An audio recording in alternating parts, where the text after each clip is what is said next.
Let's look at the next one.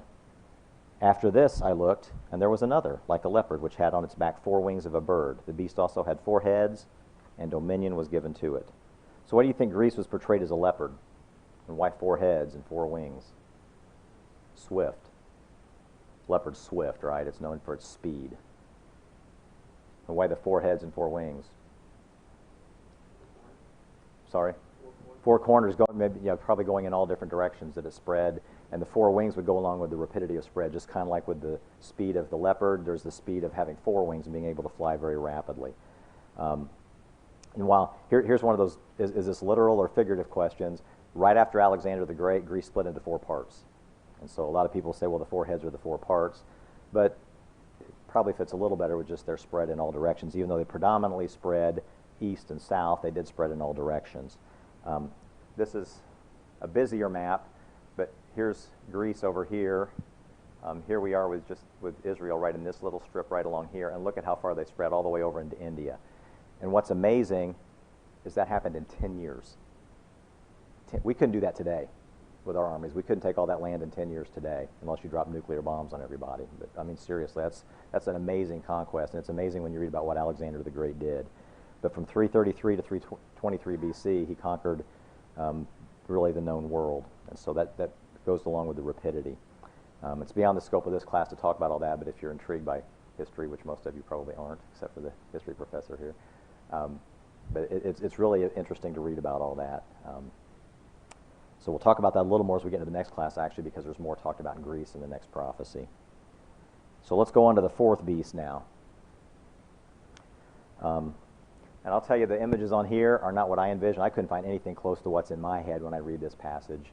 And I'm not even sure what's in my head when I read it, because it's just the way it's described is like indescribable, right? Most people use dinosaurs, and that's just nothing like what's in my head. But I just threw some images on here to have some, to show that there's different people have different ideas.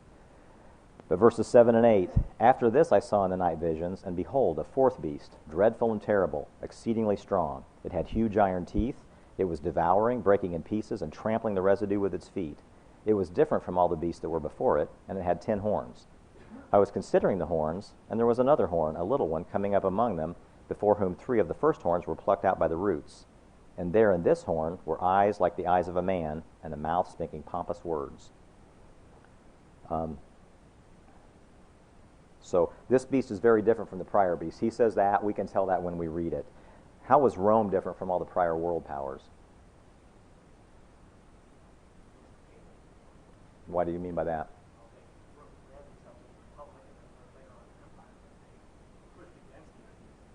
Mm-hmm.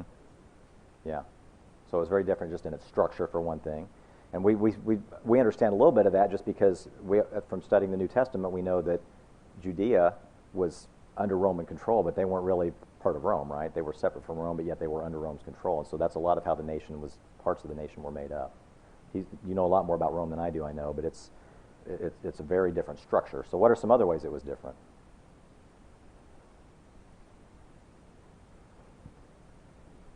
It wasn't really as big in geographical land as the Grecian Empire was. They controlled all of this, but what are they controlling right there? Shipping and trade. They had a lockdown on the economy. I mean, you couldn't ship anything, trade anything without Roman control of it. And if you control the economy, you control everything, don't you? What about their military? It had a very strong military, and some of the other nations did, but theirs was just seemed to be more powerful in the way that it worked. It was a lot more like our military. I mean, a lot of things are structured after the Roman Empire, but they were a military force. Kind of going along with what Jonathan said too, they were an amalgamation, right? It wasn't just like everybody was Roman. We're great. We're all part of the Roman Empire. Countries were forced in, and they didn't. A lot of countries hated Rome, but yet they liked being part of it because of what they got out of it. There was the benefit of the economy and the military protection. So you didn't want to go against them, but yet you hated them. But yet you wanted to be part of it, so it was kind of a mixture of all that kind of held it together very loosely. It kind of takes us back to the image in chapter 2 of the iron mixed with clay. That's why that imagery really is very fitting. So they had a total world dominance and power, and so it was very different in that sense. So we'll kind of leave that at this point and move into talking about some of the symbolism and some of the things that we talked about a little bit Wednesday night. So as we consider the symbolism, let me give you just kind of a line of thinking that maybe will help out in trying to figure out what's symbolic and what's not. When a vision is symbolic, then what we're looking at is symbolic, unless we're told specifically that it's not. So there are times when we see a vision where there's a number that's used symbolically a lot of times, but the Bible directly says this means this, and so we know that it's literal in that sense, right? Does that make sense? So if it's a symbolic vision, it's symbolic unless God says this, I mean this literally in the interpretation of it. Just another point, too, I asked you some very basic questions on the beginning of this sheet. I did the same thing in the last lesson. You probably looked at that and thought, these are pretty simple. They're just fact-finding questions. But I personally think that's a really helpful way to study the Bible in general, but especially things like this that are difficult. If we make sure that we set in place what I know these are factual, then the things that are more difficult to understand have to fit within that construct. That's part of why I wrote this up here. We know this is the interpretation of the vision. Everything has to fit within that. And the same with some of these facts that we look at. So if it fits within, if we figure out what we do know about something, then it makes it a lot easier to figure out what we have difficulty understanding what that actually means. That makes sense? So that's why I ask you a lot of basic questions on, you'll see that as we move into the next couple of chapters too, that I tried to do the same thing with that. So let's look at question 5. And I'll tell you there's a couple of these as we get to the end of this. I don't like the way I worded it. I'm going to word them a little differently when I ask them in class. I've already kind of restructured them, so if I ever teach this again, they're worded a little bit differently. But to help us understand these, because there's really just a few verses in here that are difficult, right? If you step back and look at it, most of this we understand. It kind of flows. It makes sense. We've talked about a lot of it. But there's a few things that are difficult to understand. And so I think this helps us to understand it. So again, being very basic, and this is really rhetorical, but are these visions literal creatures or are they symbolic? Right. Exactly. So again, right off the bat, we know this is symbolic. And I know that's a basic question, but if we start thinking that way, this is symbolic. I mean, it's very clear this is symbolic, because as Carl said, it can't be literal. So the second part of that, then are the features on these literal features or are they symbolic? They're symbolic. Then the third part of that question, then are the horns literal horns or are they symbolic of something? Either the horns can be, as we talked about, rulers or just the power. Like when you look at a beast with horns, it represents its power. They can also represent the rulers. So are they literal horns or are they symbolic? They're symbolic, yeah. So then where I would reword this a little bit, if you look at part D, then unless we're told it's literal, would the 10 horns be a literal number of leaders or a symbolic number representing the power? So it'd be symbolic unless we're told it's literal, right? And we're going to talk about that in a minute because there's some things worded there that may be what it means. Then the last part of that question, and again I would word this a little bit differently. Then, unless we're told it's literal, would the 3 horns be a literal number of leaders that are replaced, or would it be symbolic? It would be symbolic. So again, this is symbolic, and we have to take it that way unless something says this is literal, this is meant to be literal. So we'll talk about that because there's some of this that may be. So I think there's a couple ways that we could take these 10 horns. So one of those that we talked about, and this is where Jenny and Jonathan are going to fall. I'll tell you from our discussion on Wednesday night. Just trying to be funny.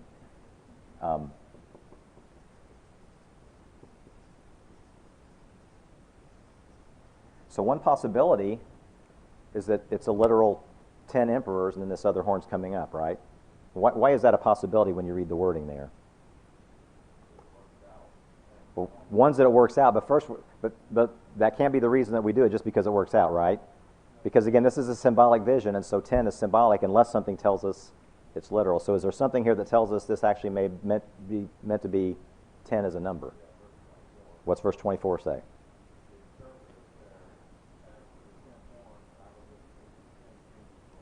Right. And then one after that, right. So it actually says there that there's 10 kings, and then one will arise after that. So let's, I'm not sure how to get back to that. I'll just have to go backwards here. Let's go back to your timeline. You can pull it out and look at it if you have it. But as we count the emperors up here, Augustus was the first Caesar, correct? I know there's some depending on who you counted, but he was the first one after the Republic, right? He was the first Senate-appointed Caesar. So that's again one of the questions on how you count things. You know, which one do you start with? But he was the first Senate-appointed Caesar. So you got 1, 2, 3, 4, 5, 6, 7, 8, 9, 10, and then Domitian is 11. Why would Domitian matter? He was the worst persecutor of the first century, and really the first one that kind of broadly persecuted Christians. So this is not a Revelation class, but Daniel's told some of this, so we have to talk about it a little bit. Nero was really the first one that persecuted Christians, but that was regional. It was kind of in the Roman area. Domitian, it was a lot more widespread, and it could be pretty intense persecution. 300 years between. Yeah, we'll talk about that in just a second. Yeah, so but there were more emperors. Yeah. So are you talking like on this timeline? Yeah, that's why that bar is right there. There was a whole bunch of people in between. So I'll come back and talk about that in a minute because there were. Yeah. Right. So I'm going to talk about that in just a second. You're exactly right. Right.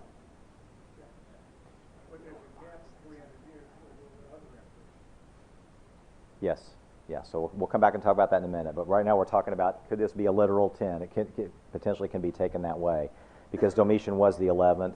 A couple things about him. He did claim deity while he was alive. It became common practice after Julius Caesar for the Caesar to be appointed as a god, named as a god after he died. Caligula actually claimed deity, but he was crazy. And I think everybody acknowledged that. Domitian was the first one to actually proclaim himself a god while he was alive. And so that fits with this little horn also. He did persecute the saints, so those things fit. There's some things, though, that would indicate that this is actually still meant to be symbolic, that the 10 is actually a symbolic number that represents all of the power and leadership of Rome. One of those is Domitian didn't replace 3 emperors. This clearly says that 3 were uprooted and he replaced them. He didn't replace 3 emperors. So that part has to be symbolic. Secondly, it puts Domitian as the focal point here, and this is really a general vision talking about the saints and their persecution. So it seems to be a focal single purpose when it's a general message. As Wally was just pointing out, there's a whole bunch more emperors that come after this, and a lot of them were persecutors also. It wasn't every one of them. It would be like 1 or 2 wouldn't be, and then 1 or 2 would be, just over and over and over again, up until Constantine with there were edicts in 311, I forget which Caesar it was, but then also 313 with Constantine that actually said at that point it decriminalized Christianity and gave people the choice to choose their religion. But there were a whole bunch of other people in here, and so this puts a focal point on Domitian when there were other people that really fit the same kind of bill. So let me get a little bit deeper here too. This is not, again, the topic of this class, but I think it has a lot of impact on my thinking. In Revelation 13, John uses very similar imagery. He uses a lot of imagery from the Old Testament, but he uses very similar imagery. He talks about a beast in chapter 13 that has 7 heads and 10 horns, and it clearly represents Rome also. So he's using a very similar beast, except that one had 7 heads instead of just, it doesn't tell us how many heads this has, we assume 1, but he says there that it had 7 heads and 10 horns, and there the 10 horns are clearly symbolic because it's not used in the same way. So again, it's a different vision. Doesn't mean the same thing as this one necessarily, but because he uses that same kind of imagery and it's clearly symbolic there, that would lean more towards this being symbolic. He actually goes on in 17 and shows that, chapter 17 of Revelation shows that same beast again, and there he says that the 7 heads are the 7 kings of Rome, representing their power. And he goes on and says the 10 horns are 10 kings that don't have any power, representing the kind of the amalgamation of the Roman Empire. So it'd be like Herod, for instance, would be included in that. People that were just part of the Roman Empire, but actually weren't really given any power. So again, John's vision is not Daniel's vision, but the fact that he uses similar imagery and it's symbolic there lends to this being symbolic also.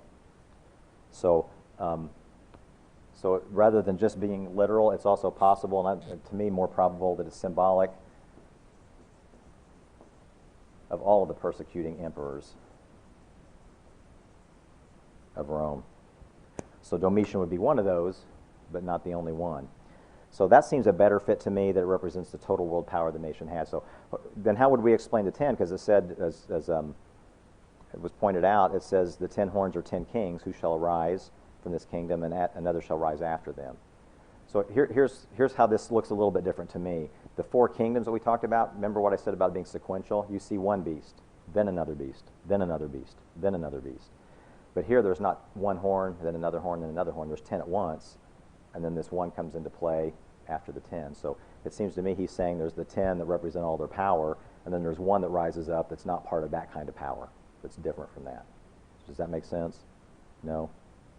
Bart's giving me the furrowed brow look. So rather than he's like the 11th in row, that he's different than the other 10, but he's part of that whole structure at the same time because he arises up as part of that.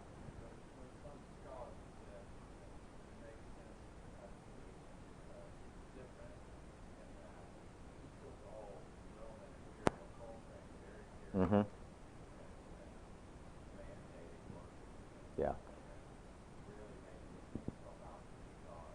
Yeah, so that's very possible, and I think that definitely fits, but there's a few things that don't, just like he didn't replace 3 emperors, and this shows him replacing 3 horns, so there's some symbolism there. Let me step back and say something I don't say very often when I'm teaching a Bible class. I don't think it really matters which one of those 2 you tie onto, because this is what matters. This is the message of the vision. He doesn't tell us specifically what this means. He gives some imagery there, and Daniel's puzzled at the end of it, right? Even though he's had it explained to him, he goes away troubled in thinking about it. Doesn't mean we're going to understand it, and I think it's possible that maybe this is both. I lean more towards this being primarily symbolic, but maybe he's tying into and kind of pointing towards Domitian as the start of this whole process. So you can, from my standpoint, I think it's fine to take it however you want to, because that's not the focal point of the vision. The focal point of the vision is there's going to be 4 kingdoms. God's kingdom is going to be established with power for the saints during the time of that 4th kingdom. There will be persecution of the saints as part of that. Yeah. Yeah, the king. So we'll talk about that more in a minute too. That this is not all linear. It's a vision. It's not all linear. Yeah. Yeah, because the persecution started really here, the emperor wide, but the kingdom started back here. So the kingdom started before the persecution ever did, and this kind of portrays it as persecution, and then they're given a kingdom when it's judged. So it's a vision that shows all that. I'm sorry? Well, it's not literal. It's symbolic, right? There was another hand back here. Was it John?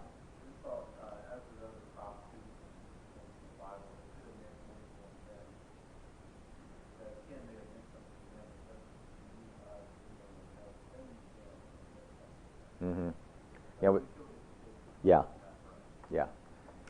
And I think we kind of understand what the 10 means because we see it used in some other ways with the completeness. It doesn't, in our culture, it doesn't have the same meaning as it would. But that, to me, that's kind of what I think when he's saying the 10 are replaced by the 1. That it's a unit of 10 that's being replaced. Tyler?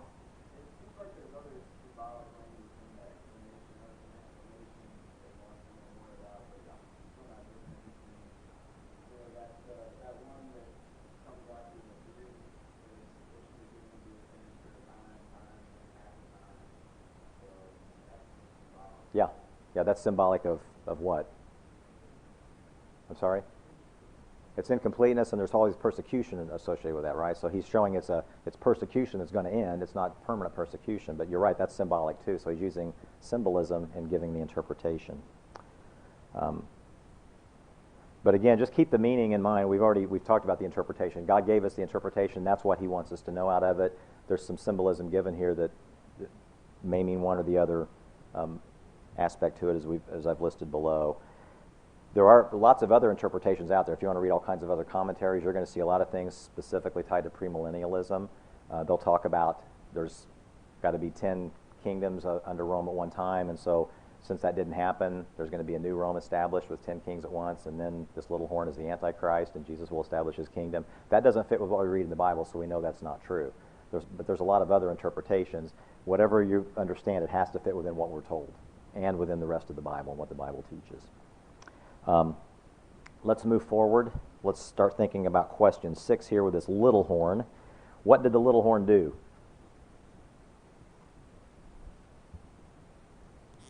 Look at verse 25.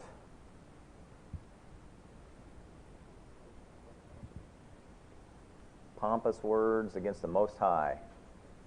What else?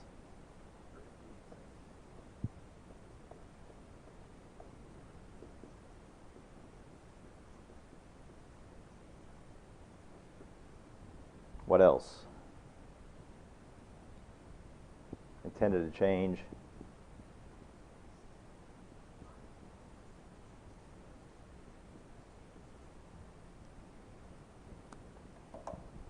Okay. So that's implying a movement away from what's normal, right? Changes in times and law. So this little horn supplants or replaces three horns. What does three symbolically represent? The whole in what sense? Spiritually. It's a divine number showing spiritual completeness. And I've already kind of rewritten my question 6. I thought that was a really poorly worded question in the way it kind of is a run-on. But let's read Romans 13, 3 through 6. Somebody turn there and read that for us. And I want you, while we're reading that, to think about what's the God-given role of a government leader. What's the divine role that a government leader is given? So somebody read Romans 13, 3 through 6 for us.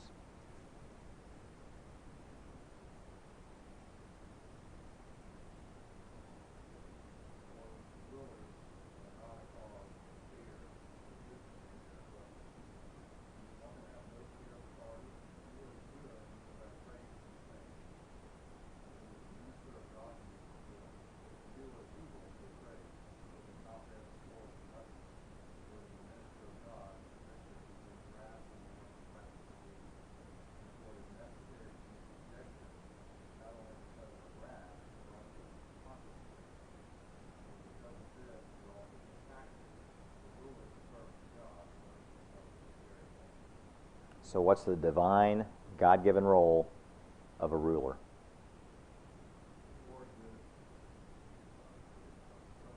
Punish evil, reward good, to point people towards doing what's right. So question 6 is asking you, how does what this ruler was doing compare with that? Reward good, punish evil. What's he doing? Punishing good and ultimately rewarding evil, right? So he's doing the opposite. So I asked you in question 6 what I was trying to ask. I didn't ask it very well. But why was he replacing 3 horns? He's replacing the God-given role of rulers, right? He's supposed to be promoting what's good, pushing people towards that and punishing evil, and he's doing the opposite. So he's knocking out the God-given role out of his way and speaking pompous words against God, persecuting the saints. He's doing the opposite of what he's supposed to be doing. And again, there were several intermittent Caesars that did that throughout history, from Nero and Domitian and going on forward to 313 AD. So let me ask you this, though. How does all this apply to Daniel?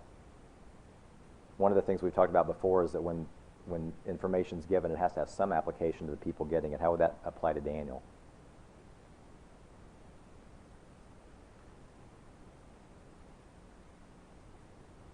What kind of setting are they in right now?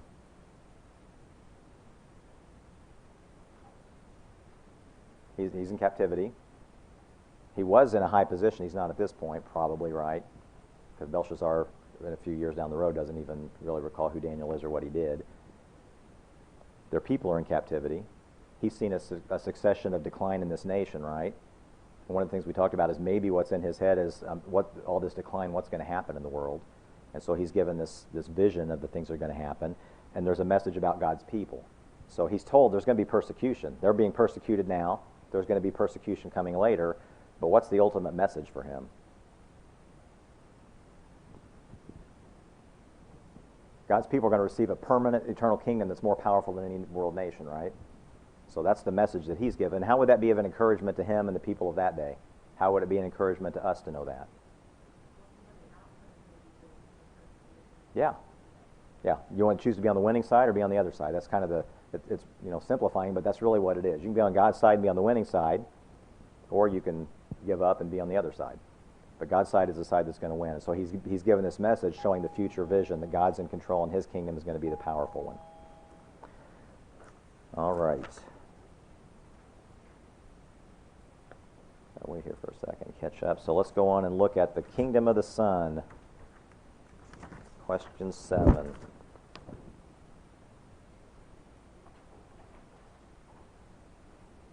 All right. So question 7 asks you what Daniel told would be happen as part of the nation's dominion being taken away.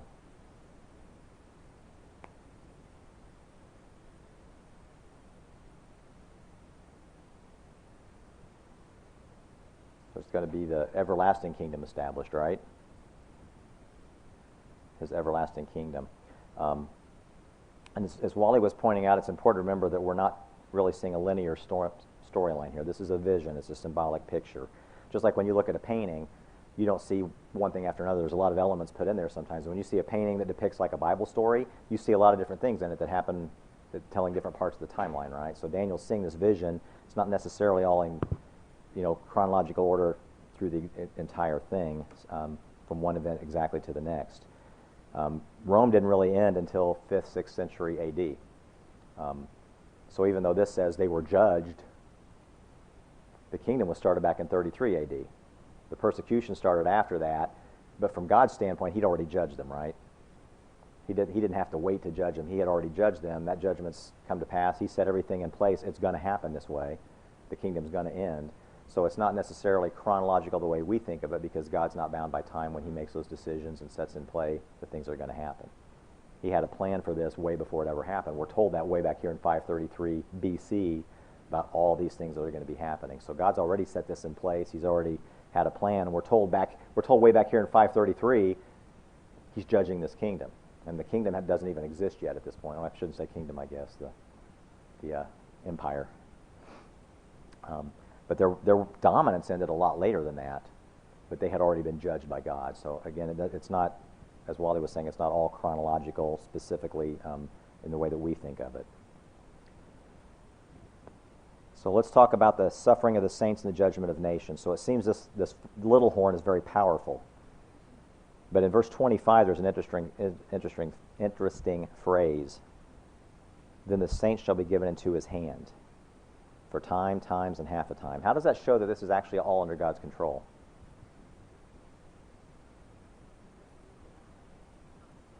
It's given into his hand, right? It doesn't say he's taking it away from God. He doesn't go in and take the saints away from God. It says it's given into his hand. He's allowed to do this for a certain time frame.